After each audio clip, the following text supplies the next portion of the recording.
Hello friends, greetings from Centum Academy. In this video we are going to talk about how to find trigonometric ratios for allied angles. Now what are allied angles? First of all, the angles which are related to your standard angles that you have learned in your class 9th and 10th, that is angles related to 0 degree, 30 degree, 60 degree, 45 degree, 90 degree. These will be your allied angles. For example, 150 degree will be an allied angle to 30 degree. Similarly, 240 degree may be an allied angle to 60 degree. 135 may be an allied angle to 45 degree.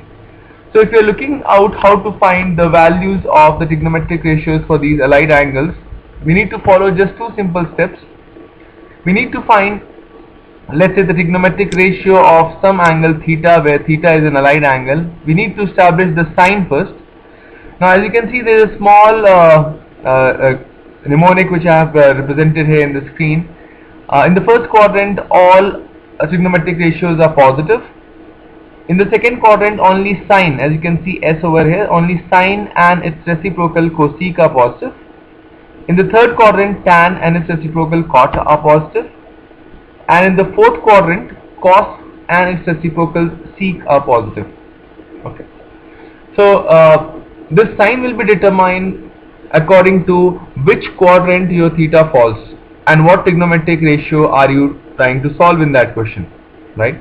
For example, if I say tan of 330 degree, right? We all know 330 degree will fall in the fourth quadrant, and in the fourth quadrant tan is not positive, so the sign here will become negative.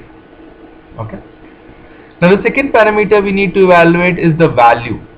In order to evaluate the value, we'll first break down the angle theta as a nearest multiple of 180 degree plus minus alpha, where alpha should belong to 0 to 90 degree. For example, in this case 330 degree, I will write it as 2 into 180 degree minus 30 degree. So here my 30 degree becomes alpha.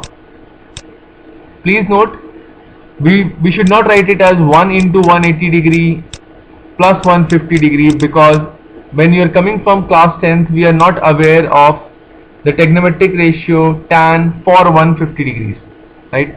So kindly take this approach where you must get alpha between 0 to 90 degree, then only you will be able to answer that particular value question, right? Now solving this entire question, if I go about the sign for this, as I already discussed, will be negative.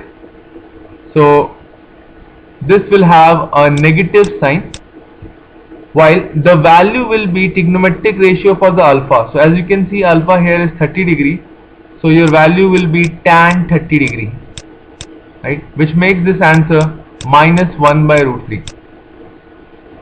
This is how you find the trigonometric ratio for any allied angles. For example, let's take another case where we need to find the value of cos 870 degree. So first 870 degree, if you see, it's complete one revolution. So for 870 degree you need to complete one rotation 360, another rotation 720, and again 150 degree more, so which brings you to the second quadrant.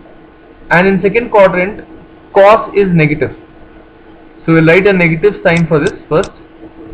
Then 870 degree, we'll write it as the nearest multiple of 180 degree, which is 4 into 180 degree, right?